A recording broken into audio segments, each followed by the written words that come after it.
how to customize Touch ID settings on MacBook. Hey everyone, welcome back to the channel. If you are new here, don't forget to hit the subscribe button and turn on the notification bell to not miss any updates. So to customize the Touch ID settings, you'll need to head over to your Mac settings, and then you need to scroll down from the left hand side and go to Touch ID and password. Now here under Touch ID, you can see various settings like use Touch ID to unlock your Mac. You need to toggle this on. You can see use Touch ID for Apple Pay. You can toggle this on or off according to your choice. And then there are other settings like use Touch ID for purchases in iTunes, App Store, Apple Books for autofilling passwords, and for fast user switching.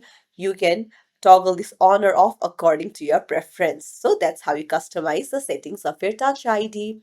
If you found this tutorial helpful, don't forget to hit the thumbs up and subscribe to our channel. Thank you for watching.